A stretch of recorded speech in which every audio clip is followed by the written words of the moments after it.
While your child isn't giving you a hard time, they're having a hard time. Have you ever found yourself wondering, why is my child doing this to me? Maybe you're at the supermarket, maybe you're dropping them off at their grandparents for the day, or just trying to get ready in the morning to get out of the house. When the defiance, when the shouting, when the crying, when the tantrums happen, it can be so easy to think, why are they doing this? Why are they making life difficult? Well, listen on, because today we're going to find out why your child's behaviour, as loud, as defiant, as angry, or as obstinate as it might be, is one of the ways they communicate to you. So let's start with that why. Now that why is gold.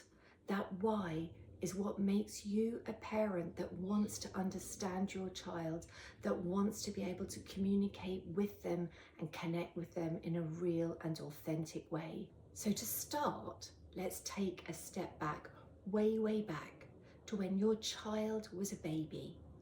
It had really basic ways of communicating with you, right? To cry or not cry.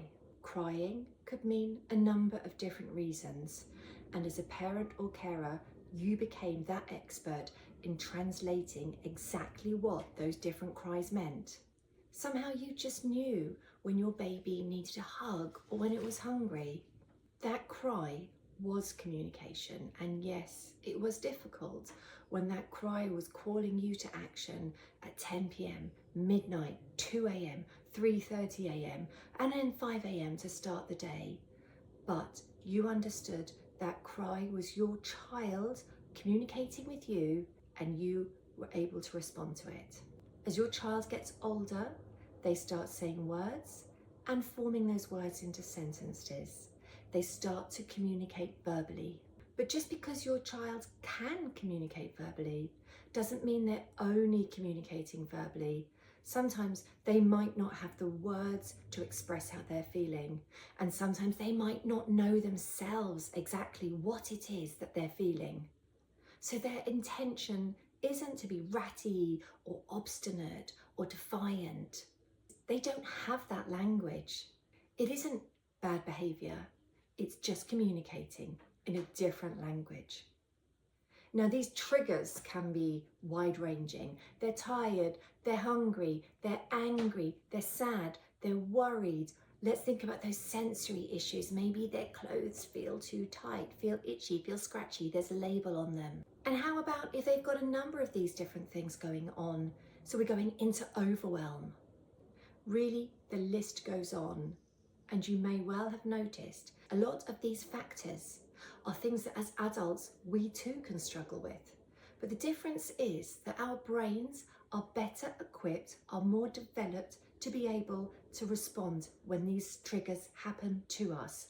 Our children's brains aren't fully formed, so their engine is running, but they don't yet have the brakes. So what can you do as a parent? Okay, here's the word. Slow. Just slow down, pause, take a moment. It's okay. Imagine in your mind you've got two circles, and imagine one of those circles is what's going on for your child, and the other is what's going on for you. So if you're in the supermarket and your child is having a meltdown, and you're aware that there's anxiety building within you as you're wondering what other shoppers are going to think, let's put that in your circle. And right now, you can put that to one side, because first and foremost, you need to respond to what's in your child's circle. So you've slowed down. Now think, what does my child need right now? So first and foremost, you want to get them to a place of safety, whether or not that's where they are, or maybe you just need to move them into a different environment. So respond to that. Let's make sure they're safe. And now, please remind yourself, you are the expert on your child. You know what soothes them.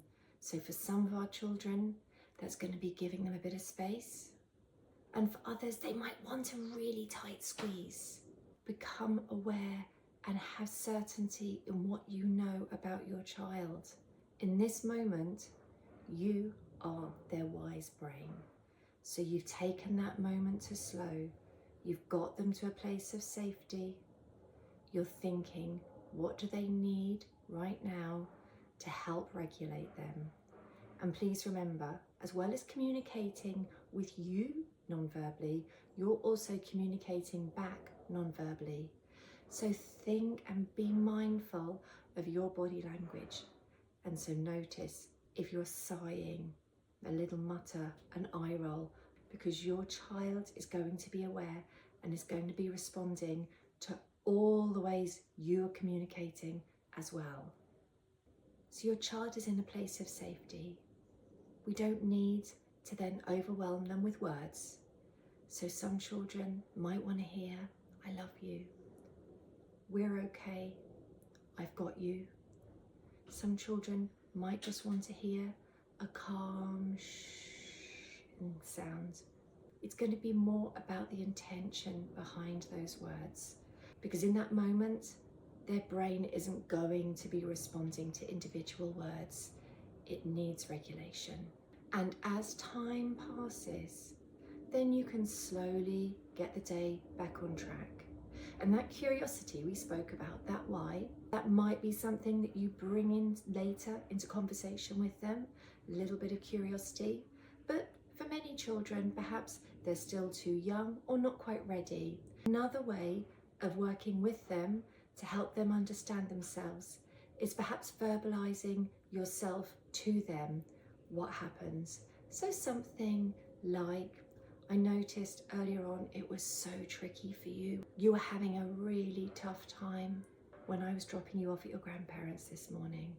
Thinking about letting them know that you know.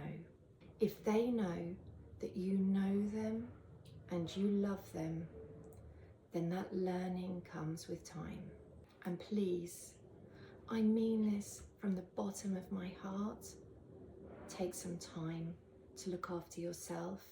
These days can be tough.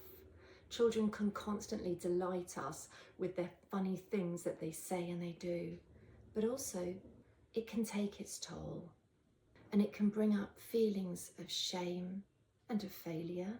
You are doing an amazing job. It can be so tough. So get to know what you need to do to be okay. Find ways of getting those little glimmers of joy into your life. So we start with curious, but let's please bring along compassion as well. The behavior isn't the whole story. We're going to get curious rather than get cross. Remember, your child isn't trying to give you a hard time. They are having a hard time. And this is where your curiosity can make the difference. If this video was helpful, then please do subscribe, and I'll see you next time.